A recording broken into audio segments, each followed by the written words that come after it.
महंत श्री राम बापूजी, समाजना सौ आगेवानो, लाखों संख्या में आवेला सौ श्रद्धालु भाईओ ने बहनों, नमस्कार। जय ठाकर। सौथी पहला तो हूँ भरवाड़ समाजनी परंपरा अने सौ पूज्य संतों ने, महंतों ने आ समग्र परंपरा माटे जीवन खपावी देनार सौने श्रद्धापूर्वक प्रणाम करूं छूं। अने आजे तो खुशी अनेक गणी वधी गई है।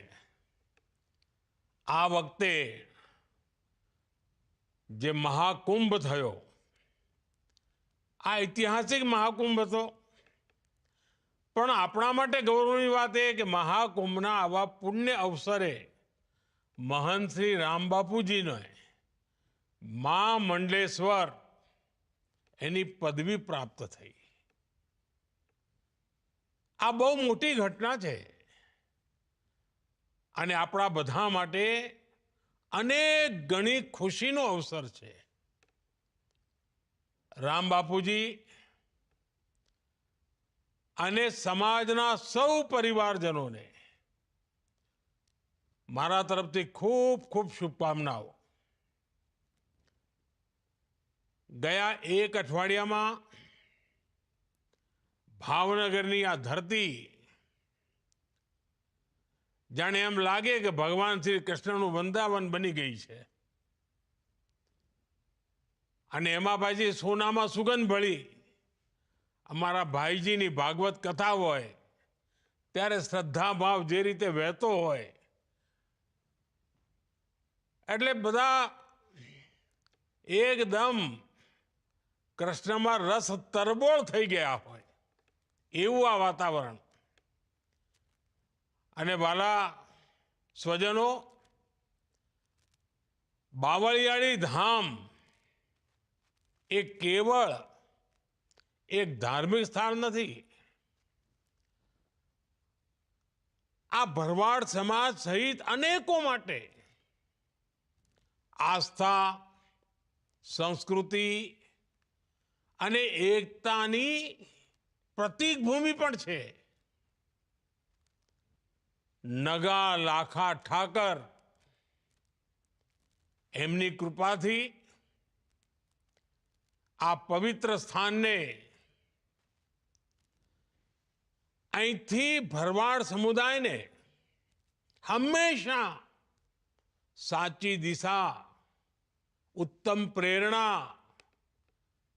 आनो अखूट वारसो मळ्यो छे। आज आ धाम में श्री नगा लखाना ठाकर मंदिर की पुनः प्राण प्रतिष्ठा आपण एक रूड़ो अवसर है। आपणे त्या अने गया एक अठवाडियाथी जाने रमझट मंडी है अने समाजनो जे उत्साह उमंग चारे तरफ वाहवाही सांभळुं छुं तो मन में एम थाय कि मारा जेवा व्यक्ति तो तमारी वच्चे अत्यारे पहोंची जवुं पड़े, पण पार्लामेंट चाले छे ने कामो एटला बधा होय एटले निकળી शकातुं ना होय। अने ज्यारे एम सांभळ्युं कि अमारा हजारों बहनों हुडो रास, पछी तो एम थाय कि वाह, जाणे वृंदावन ने जीवंत करी दीधुं। आस्था, संस्कृति अने परंपरा आनो आ मेळ, एनो आ मेळावो मन ने चित्त ने आम प्रसन्न करी दे। आ बधा कार्यक्रमोनी वच्चे जे कलाकार भाईओए बहनोए भाग लीधो अने आखाए प्रसंगने जीवंत बनाव्यो अने समयानुकूल समाज ने संदेश आपवानुं ए पण एमणे कथा द्वारा आप्यो। अने मने खातरी छे भाईजी पण દર મિનિટે કંઈ ને કંઈ તો આપણને સંદેશો આપવાના જ છે. આના માટે પણ જેટલા અભિનંદન આપું એટલા ઓછા છે. હું મહંત શ્રી રામ બાપુજી અને બાવળિયા ધામ આના આ પાવન અવસરે મને સહભાગી બનાવવાનો જે અવસર મોકો મળ્યો, મારે માટે ખુશીનો પાર નથી. મારા માટે આભારના શબ્દો ઓછા પડે. ઉપરથી મારે તો ક્ષમા માગવી પડે કે આવા પવિત્ર અવસરે હું આવી નથી શક્યો, કારણ તમારો બધાનો મારા પર પૂરેપૂરો હક છે. પરંતુ જરૂર એ બાજુ આવવાનું થશે કોઈ વાર, ત્યારે હું જરૂર માથું નમાવા આવવાનો જ છું. વાલા મારા પરિવારજનો, ભરવાડ સમાજ સાથે, બાવળિયાળી ધામ સાથે મારો કંઈ નાતો આજનો નથી, લાંબા સમયથી જોડાયેલો છું. અને ભરવાડ સમાજની સેવા અને ભરવાડ સમાજની પ્રકૃતિ પ્રેમ, ગૌ સેવા, આ બધી બાબતો તો એવી છે કે એને શબ્દોમાં ન વર્ણવી શકાય. અને આપણે બધા તો દરેકની જીભે એક વાત તો હંમેશા નીકળે, ક્યારે ભૂલાય નહીં, નગા લાખા નર ભલા, પચ્છમ ધરાના પીર, ખારા પાણી મીઠા કર્યા, સૂકી નદીએ ચલાયા નીર. આ ફક્ત શબ્દો નથી, પરંતુ એ યુગમાં એમ કહીએ ને આપણે, નેવાના પાણી મોભે ચડાયા, એવા કામો, સેવા ભાવ એમાં પ્રકટીકરણ દેખાય. ડગલે ને પગલે સેવાની સુવાસ. અને આજે સદીઓ પછી પણ એને લોકો યાદ કરે. મને પૂજ્ય ઈસુ બાપુ દ્વારા જે સેવાઓ થઈ છે એનો તો પ્રત્યક્ષ સાક્ષી કહેવો, જોવા મળી છું મને. એ સેવાઓને મેં જોઈ છે. આપણા ગુજરાતમાં તો અવારનવાર દુષ્કાળ પડે. એક જમાનો તો 10 વર્ષમાં 7 વર્ષ આપણે દુષ્કાળમાં જીવીએ. અને આપણું ધંધુકામાં તો લોકો એમ કે દીકરીને ધંધુકા ના દેતા, બંદૂકે દેજો પણ ધંધુકા ના દેતા, આવું કહેતા. આપણું ધંધુકા, રાણપુર પાણી માટે વલખામ મારનારો પ્રદેશ. અને એવે વખતે પૂજ્ય ઈસુ બાપુની સેવાઓ, પીડિતોની મદદ કરવાની એમની ખેવના, એ ઉડીને આંખે વળગે. હું જ નહીં, આખા ગુજરાતમાં એમણે જે કરેલા કામો છે ને, એને તો દેવ કાર્ય રૂપે લોકો ઓળખાવે. અને એના વખાણ કરતા જીભ સુકાય નહીં, એવી એટલા બધા વખાણ. આપણા વિચરતી જાતિના ભાઈ બહેનો, એના બાળકોની શિક્ષણનું કામ હોય, એટલું જ નહીં, પર્યાવરણ માટે પણ એટલું જ સમર્પણ. અને ગીર ગાયોની સેવા, કોઈ બી કામ તમે લો,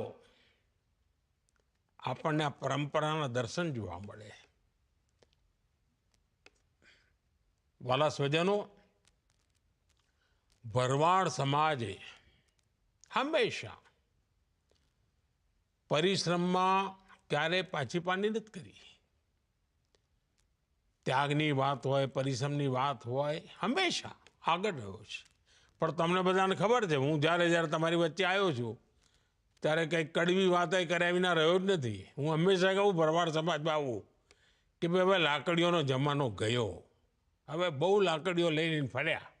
હવે તો કલમનો જમાનો છે.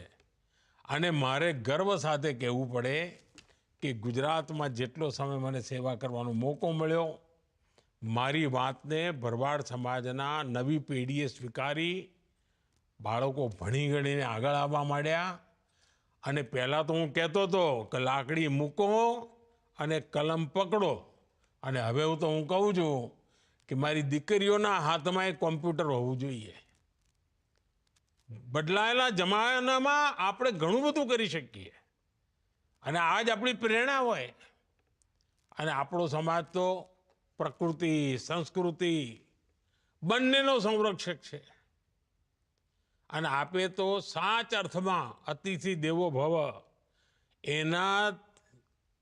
એને એમ જીવંત કરી બતાવ્યું છે. આપણે ત્યાં જેને કહીએ ચરવાહ સમાજ, બલુઆ, એ કેવી પરંપરા, આના વિશે તો બહુ ઓછા લોકોને ખબર છે. આપણો એવો સમાજ છે, તમને ક્યારેય ભરવાડ સમાજનો કોઈ માણસ તમને વૃદ્ધાશ્રમમાં જોવા ના મળે. સંયુક્ત પરિવાર, બુજુર્ગોની સેવા કરવી, એ તો આમ જાણે પરમાત્માની સેવા કરતા એવો ભાવ. વૃદ્ધાશ્રમમાં ના મોકલે વડીલોને, સાહેબ સેવા કરે. આ નવી પેઢીને આપેલા સંસ્કાર બહુ મોટી બાબત છે. ભરવાડ સમાજના સામાજિક જીવનના જે નૈતિક મૂલ્યો છે, એના જે પારિવારિક મૂલ્યો છે, એ હંમેશા મજબૂત કરવાનો પેઢી દર પેઢી પ્રયાસ થયો છે. વાલા સ્વજનો, મને એ વાતનો સંતોષ છે કે આપણો સમાજ આપણી પરંપરાઓને સાચવી પણ રાખે છે અને આધુનિકતા તરફ પણ હવે તેજ ગતિથી આગળ વધી રહ્યો છે. વિચરતી જાતિના પરિવારોના બાળકો ભણે, છાત્રાવાસની સુવિધાઓ બને, આપણે એક મોટી સેવા છે. આ સમાજને આધુનિકતા સાથે જોડનારું કામ અને દેશ અને દુનિયામાં નવા અવસરોમાં જોડાય. અને હવે તો મારો તો ઈચ્છા છે, આપણી દીકરીઓ રમતગમતમાં ખૂબ આગળ આવે એવી તાકાત પડી છે. આપણે જરા એના માટે મહેનત કરવી જોઈએ. હું તો જ્યારે ગુજરાતમાં હતો, હું જોતો ખેલ મહાકુંભમાં નાની નાની આપણી દીકરીઓ બધી નિશાળે જાય પણ રમતગમતમાં નંબર નહીં આવે. હવે એમનામાં શક્તિ પડી છે અને પરમાત્માએ એમને કાઠું પણ આપ્યું છે. તો જરા આપણે ચિંતા કરીએ એમ. અને જો પશુપાલનમાં કેટલી ચિંતા કરીએ છીએ. સહેજ આપણા ઢોરને કાંઈ થયું હોય તો આપણે ઊંચા નીચા થઈ જઈએ. આપણા બાળકો માટે પણ એટલો જ ભાવ અને લાગણી આપણે કરવાનું છે. અને બાવળિયાળી ધામ તો ચાહે પશુપાલન તો બરાબર છે, પણ ગીર ગાયોની નસ્લ એના માટે જે એમણે ચિંતા કરી છે, એના કારણે આજે આખો દેશ ગર્વ લે છે. આજે દુનિયામાં ગીર ગાયની વાહવાહી થાય છે. મારા સ્વજન ભાઈ પરિવારજનો, હું અને તમે જુદા નથી, આપણે બધા સાથી છીએ. મને તો હંમેશા લાગ્યું છે કે હું તો તમારા જ માટે એક પરિવારના સદસ્ય તરીકે તમારી વચ્ચે રહ્યો છું હંમેશા. અને આજે બાવળિયાળી ધામ જે પરિવારજનો બધા આવ્યા છે, લાખો લોકો જ્યારે અહીં બેઠા છે, તો મને પણ થોડો તો હક તો ખરો ને. તો હું પણ આજે તમારી પાસે કંઈ માગવું છે અને આગ્રહ કરવાનો છું. અને મને ખાતરી છે તમે મને ક્યારેય નિરાશ નહીં કરો. જો આપણો દેશ હવે આમ આવી રીતે આપણે નથી રહેવું, આપણે એકદમ કૂદકો મારવાનો છે અને 25 વર્ષમાં વિકસિત ભારત બનાવીને જ રહેવું છે. હવે જો તમારી મદદ ના મળે તો મારું આ કામ અધૂરું રહી જાય. તો આખા સમાજે આ કામમાં જોડાવાનું છે. અને આપને યાદ હશે, મેં તો લાલ કિલ્લાથી કહ્યું હતું કે સૌનો પ્રયાસ, આ સૌનો પ્રયાસ એ જ આપણી સૌથી મોટી મૂડી છે. ભારતને વિકસિત ભારત બનાવવાનું એનો પ્રથમ પડાવ મારી દ્રષ્ટિએ આપણા ગામડાઓને વિકસિત કરવા જોઈએ. આજે પ્રકૃતિ અને પશુધનની સેવા એ તો આપણો સહજ ધર્મ છે. અને ત્યારે એક કામ આપણે ના કરી શકીએ. ભારત સરકારની એક યોજના ચાલે છે અને સંપૂર્ણપણે મફતમાં છે. ફૂટ એન્ડ માઉથ ડિસીઝ, આપણે ત્યાં એને ખુરપકા અને મુંહપકા એવી બીમારી તરીકે ઓળખતા હોઈએ છીએ. હવે એમાં લગાતાર વેક્સિન લેવી પડતી હોય છે, તો આપણા પશુઓ આ બીમારીમાંથી બહાર આવી જાય. આ પણ કરુણાનું કામ છે. હવે સરકાર મફત વેક્સિન આપે છે.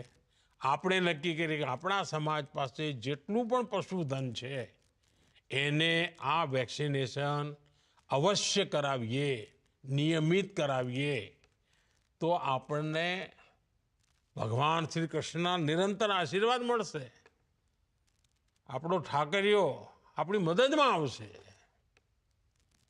અને અમારી સરકારે એક બીજું મહત્વનું કામ કર્યું છે. પહેલાં ખેડૂતો પાસે કિસાન ક્રેડિટ કાર્ડ હતું. હવે આપણે એ કિસાન ક્રેડિટ કાર્ડ પશુપાલકો માટે પણ એનો આપવાનું નક્કી કર્યું છે. આ કિસાન ક્રેડિટ કાર્ડના કારણે પશુપાલકો બેંકમાંથી ખૂબ ઓછા પૈસે, ઓછા વ્યાજે એમને પૈસા મળી શકે પોતાના કારોબારનો વિસ્તાર કરવા માટે. ગાયોની દેશી નસલો એને વધારવા માટે થઈને, એના વિસ્તાર માટે, એના સંરક્ષણ માટે રાષ્ટ્રીય ગોકુળ મિશન પણ ચાલી રહ્યું છે. અને મારી તમને વિનંતી છે કે ભલે હું અહીંયા દિલ્હીમાં બેઠા બધું કર્યા કરું, પણ તમે જો ફાયદો ના લો તો એવું કોઈ ચાલે? તમારે એનો ફાયદો લેવો પડે. અને તમે મને આશીર્વાદ આપશો એ તો કોઈ, મને તો બધા હાલ લાખો પશુઓના આશીર્વાદ મળશે, જીવ માત્રના આશીર્વાદ મળશે. અને એટલે મારી વિનંતી છે કે આ કામને તમે માથે ઉપાડો. બીજી એક નાનકડી વાત તો મેં પહેલા પણ કરી છે, આજે ફરી કહું છું. વૃક્ષારોપણનું મહત્વ આપણે જાણીએ છીએ. અને આ વર્ષે મેં એક અભિયાન ચલાવ્યું. દુનિયાના લોકો એની વાહવાહી કરે છે. અને મેં કહ્યું ભાઈ, એક વૃક્ષ આપણી માતાના નામે, માતા જીવિત હોય તો એને હાજર રાખીને વૃક્ષ વાવીએ, અને માતા ના હોય તો આપણે એનો ફોટો સાથે રાખીને વૃક્ષ વાવીએ. અને આપણે તો એવા ભરવાડ સમાજના લોકો કે આપણા ત્રીજી પેઢીના, ચોથી પેઢીના એ વડીલો 90 વર્ષે 100 વર્ષે જીવતા હોય, આપણે સેવા કરતા હોઈએ, તો આપણે માતાના નામે ઝાડ વાવીએ, વૃક્ષો વાવીએ અને ગર્વ કરીએ કે અમારી માતાના નામે છે, મારી માતાની યાદમાં છે. અને આપ જાણો છો, આપણી ધરતી માં, એને આપણે કેટલી દુઃખી કરી મૂકી છે. પાણી કાઢ્યા કર્યા, પાણી કાઢ્યા કર્યા, તરસી કરી દીધી, કેમિકલ નાખ્યા કર્યા, એટલે ઝેર એના પર પાથરી કર્યું. આ ધરતી માને ફરી સ્વસ્થ બનાવવાની જવાબદારી આપણી છે. અને આપણા પશુપાલકો પાસે જે પશુ છે એનું જે ગોબર છે એ પણ મોટું ધન છે. એ આ ધરતી માને નવી તાકાત આપે એમ છે. અને એના માટે જે પ્રાકૃતિક ખેતી જેની પણ પાસે જમીન હોય, જેને પણ અવસર હોય, એટલે ગુજરાતમાં તો આપણા ગવર્નર સાહેબ બહુ મહેનત કરીને પ્રાકૃતિક ખેતી માટે ઘણું કામ કરી રહ્યા છે, આચાર્યજી.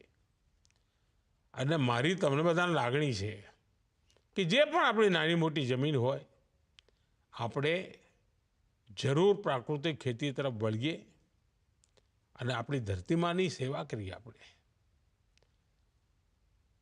વાલા સ્વજનો, હું ફરી એકવાર ભરવાડ સમાજના સૌ ભાઈ બહેનોને ખૂબ ખૂબ શુભેચ્છાઓ આપું છું. અને હું ફરીથી એકવાર પ્રાર્થના કરું છું કે નગા લાખા ઠાકરની કૃપા આપણા સૌ પર બની રહે, અને બાવળિયાળી ધામ એની સાથે જોડેલા દરેક વ્યક્તિનું ભલું થાય, ઉન્નતિ થાય, એ જ મારી તો જય ઠાકરના ચરણોમાં પ્રાર્થના છે. અને એમની આપણી પ્રાર્થના સ્વીકારે અને આપણી દીકરીઓ આગે આવે, આપણા દીકરાઓ આગે આવે, ખૂબ ભણી ગણીને આગળ વધે, સમાજ શક્તિશાળી બને. એનાથી બીજું શું જોઈએ? રૂડો અવસર છે. આ રૂડા અવસરે ભાઈજીની વાતો આપણે માથે ચડાવીએ, ભાઈજીની વાતો આગળ લઈને જઈએ અને કંઈક નક્કી કરીએ કે આપણે હવે સમાજને આધુનિકતાની તરફ શક્તિશાળી બનાવીને લઈ જવો છે. મને ખૂબ આનંદ થયો. રૂબરૂ આવ્યો હોત તો વધારે આનંદ થાત. જય ઠાકર.